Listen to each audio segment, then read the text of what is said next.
हुड्डा का कुरुक्षेत्र में भाजपा पर बड़ा हमला। लाडो लक्ष्मी योजना के बदलाव ने खोली चुनावी वादों की पोल। अनिल विज पर पलटवार। भाजपा खुद टूटी फूटी। शिक्षा मंत्री को तहजीब में रहने की दी हिदायत। नेता प्रतिपक्ष और पूर्व मुख्यमंत्री भूपेंद्र सिंह हुड्डा ने कुरुक्षेत्र पहुंचकर प्रदेश की भाजपा सरकार को आड़े हाथों लिया।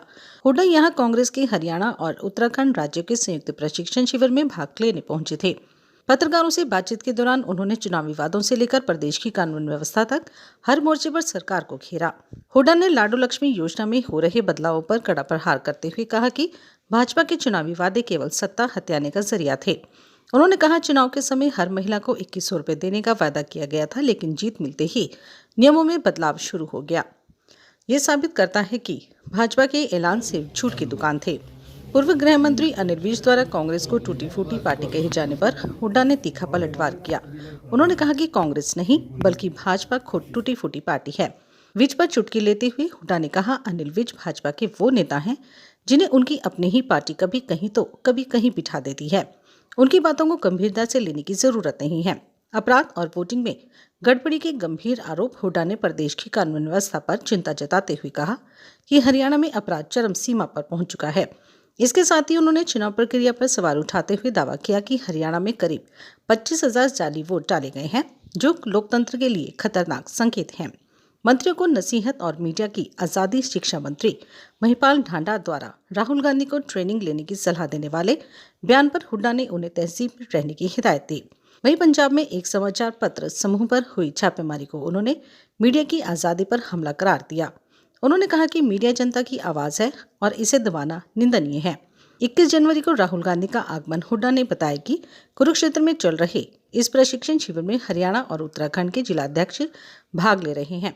मुख्य आकर्षण 21 जनवरी को कांग्रेस नेता राहुल गांधी इस शिविर में शिरकत करेंगे। उद्देश्य, प्रशिक्षण प्राप्त करने के बाद जिला अध्यक्ष अपने अपने राज्य में जाकर संगठन को जमीनी स्तर पर मजबूत करने का काम करेंगे।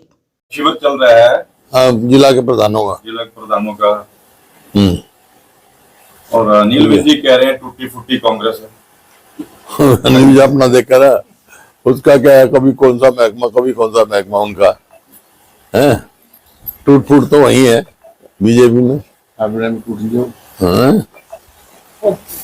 एक लाडो लक्ष्मी योजना में चेंज किया गया है, 1100 रुपए खाते में आएंगे। यही तो काम है इनका। लेकिन चुनाव से पहले तो वादा किया था सारी महिलाओं को देंगे 18 साल से ऊपर। उसके हिसाब से 85 लाख महिलाओं को मिलना चाहिए।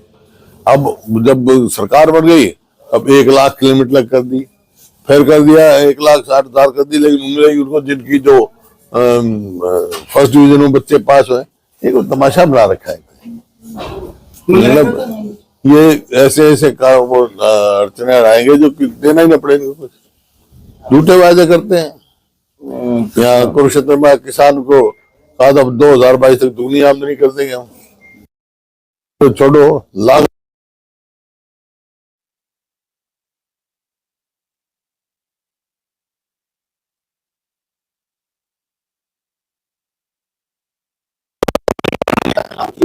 मनरेगा का नाम चेंज किया है। हाँ, नहीं नाम चेंज की तो बात नहीं है।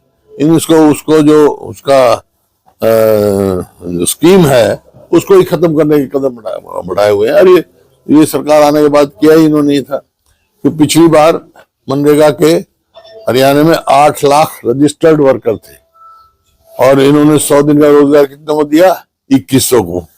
और जब रोजगार नहीं दे सकते तो कंपनसेशन देना पड़ता है। कंपनसेशन कितना दिया, 1 को भी दिया 5 साल में, नॉट इवन सिंगल। तो ये तो पहले से बना रहे हैं। ये जो गरीब आदमी कहते तो मनरेगा में कौन बेनिफिशियरी कौन थे? 90% दलित और बैकवर्ड क्लास के। उनके पेट पे लात मारी है। वो तो कह रहे हैं 125 दिन देंगे और हमने उसमें बदलाव किया है। क्या बदलाव किया? जिम्मेदारी हो जाएगी। स्टेट पहले ध्यान नहीं देता, स्टेट ध्यान देगा। स्टेट की बता, स्टेट की जिम्मेवारी थी ना, बता रहा हूँ। जब 2100 आदमी को दिया और 100% जो है जो मजदूरी थी वो केंद्र सरकार देती थी। 10% जो है इंफ्रास्ट्रक्चर का जो ये मतलब जो लागत लगती थी दूसरी को मनाने के लिए, वो स्टेट गवर्नमेंट देती थी। अब तो 40-60 कर दिया, स्टेट में लागू नहीं होना। थोड़ा सा बड़ा मामला सीबीआई की इंक्वायरी करता है, ट्रेनिंग हो रही है, अमाउंट उठ रहा है। नहीं सीबीआई की इंक्वायरी तो हो रही है अभी। काफी लोग इससे वो है वहां पर उत्तराखंड में, लोगों ने बहुत आवाज उठाई है और इसी वास्ते सीबीआई इंक्वायरी के आदेश दिए। थोड़ा सा आज शिक्षा मंत्री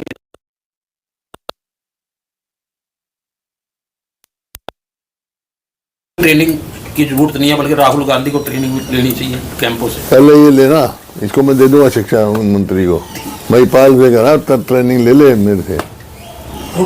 थोड़ा बोलने का संयम सीखे, ठीक है ना, बोलने का संयम सीखे। मैं कई बार कहा है इनको, भाई तो ठीक है, वो तो रामलीला का अलग होता है, अब तो शिक्षा मंत्री है, रामलीला में कलाकार थोड़ा ही है, कलाकारी रामलीला छोड़ दो। सिंह अपने ही सरकार पे बीजेपी पे तंज कस रहे हैं, घेरने की कोशिश कर रहे हैं। तो और मैं क्या कह रहा हूँ, टूटी फूटी बीजेपी जो विजय कह रहे हैं, मैं तो कह रहा हूँ ये टूटी फूटी है। कहीं विज साहब कभी मीटिंग में जाते नहीं, कभी कोई कुछ कह रहा है, कोई कुछ कह रहा है, लोगों का जनहित का कोई काम नहीं कर रहा है। एक भी फैसला, तुम कुरुक्षेत्र में हो ना, सारे यही रहते हो, पिछले कितने साल से हो यहाँ पे,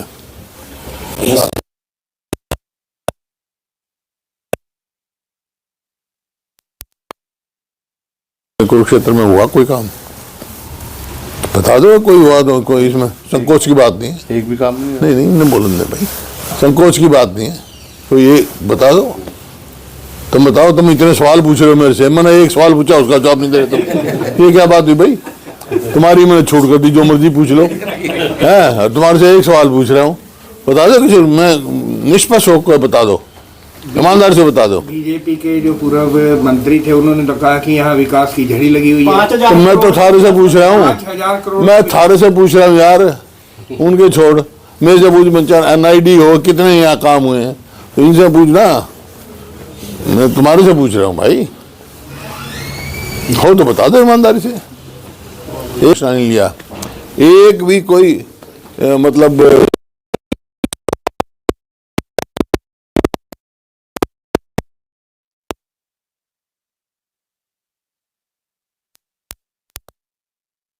बादरगढ़ रेलवे लाइन एक नहीं, कोई इंफ्रास्ट्रक्चर, कोई बड़ी इंस्टीट्यूशन लेके आए, जैसे हम चाहे national institute of fashion technology Panchkula में लेके आए, या नेशनल इंस्टीट्यूट ऑफ डिज़ाइन जो देश का दूसरा इनका लेके आए, करनाल में कल्पना मेडिकल कॉलेज बनाया, इनने बनते ये कहा था हम यहाँ यूनिवर्सिटी बनाएंगे, यूनिवर्सिटी की चार दीवारी बनी है, तो कहाँ की भाई यूनिवर्सिटी? अब तक तो 11 साल में तो बहुत पीजीआई बनना चाहिए था उसको। और सोनी आगे चले जाओ, सोनीपत में तो मतलब हमने महिला यूनिवर्सिटी बनाई, महिला मेडिकल कॉलेज बनाया, राजीव गांधी एजुकेशन सिटी बनाई, जिसमें आईआईटी आया, national institute of food technology लगाई।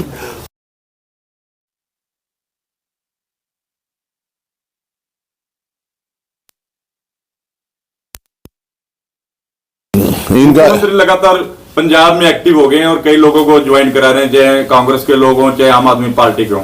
है जी, हरियाणा के मुख्यमंत्री पंजाब, हरियाणा में तो कुछ करना ही नहीं, हरियाणा में तो जाकर वहाँ बड़ी बड़ी बात कह रहे हैं, अब भाई पंजाब तो डुबो दिया इनने, डूब तो गया हरियाणा, कर्जा कितना हो गया आज पूछे इनसे, कर्जा लेने के सिवाय ये जो है और कोई काम नहीं करते, इनकी तो नीति साफ है,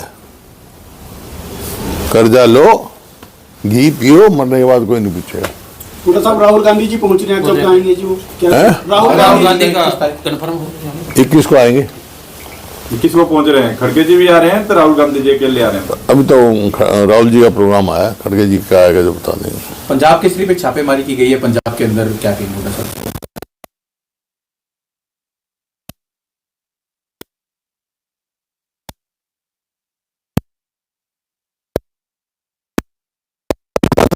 हो जाएगी, ये तो उनका अधिकार है पत्रकारों का, अखबारों का।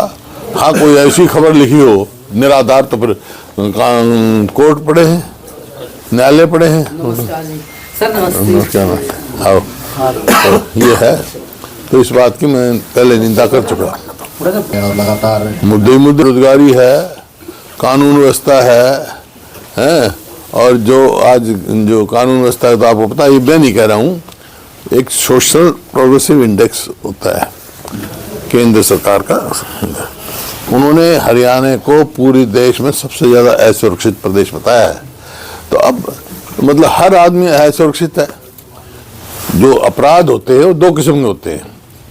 एक अपराध होता है ऑर्गेनाइज्ड क्राइम, एक होता है अनऑर्गेनाइज्ड।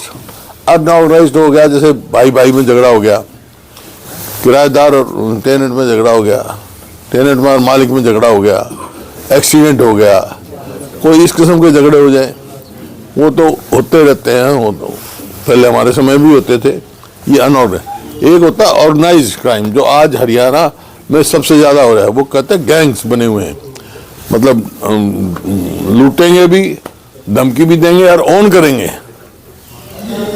कोई कहीं बैठा कोई बैठा ओन कर रहे हैं। आज हरियाणा में 60 के करीब गिरोह काम कर रहे हैं, गिरोह। ये होता है ऑर्गेनाइज्ड क्राइम। तो आज क्राइम जो है हरियाणा में चरम सीमा पर है। आपने कहा था पीछे भी धान घोटाले का मुद्दा था, लेकिन विपक्ष उठा नहीं पाया था प्रॉपर तरीके से। उठाया था हमने, उठाया था, लेकिन कितने घोटाले, घोटाला थोड़ा ही है। ये बना देते हैं भाई, जांच बनाएंगे, SIT बनाएंगे, रिपोर्ट नहीं आती उसकी। धान घोटाले का हुआ, कभी स्टाम्प का हुआ, कभी कुछ हुआ, घोटाले पे घोटाले है। SRI हो रही है अब ये कहें हम तो 24 फसलों पे MSP दे रहे हैं। मैंने कई बार पूछा है यार, उन 24 फसलों का नाम तो बता दो जो हरियाणा में होती है। 24 फसलों का नाम ही बता दो। जो ये कह रहे हैं 24 फसलों का नाम है ना, तो यहाँ जो फसल होती है धान पे पूरी MSP मिलती, ना बाजरे पे मिलती, ना और किसी भी उसमें गेहूं में मिलती। जब कभी देख लो इसका किसान SRI को लेकर क्या कहेंगे? लगातार हो रही है और पश्चिम बंगाल में ज्यादा विवाद छिड़ा हुआ है इसको लेकर। देखिए, कोई SIR के खिलाफ नहीं है, वो है, लेकिन उसका तरीका होता है। अब मतलब अब देख लिया ना आपने 2002-2014 में हरियाणा में कितना है, कितनी वोटों का फर्क पड़ा है? 25 लाख है। अरे तो यहाँ तो हरियाणा का तो अजीब हिसाब क्या, वो 5 तारीख को हमारा इलेक्शन हुआ था और इलेक्शन कमीशन ने कहा 5 तारीख की शाम को, रात को, कि हरियाणा में 61% वोट पड़े, 61.09 या 19 ऐसा कुछ था। ठीक है, 6 तारीख आई, 6 तारीख को कह दिया 65.65 वोट पड़े, कोई बात नहीं। 8 तारीख को गिनती है, 7 तारीख को रात को 9:45 बजे कहा नहीं, ये 67.90 67.90 पड़े। अरे एक बात बताओ, मशीन में वोट डालने के बाद आजकल डिजिटल का टाइम, और तो यहाँ तो मेरी फसल मेरा भरो, डिजिटल करो, वो करो, तो ये 5% वोट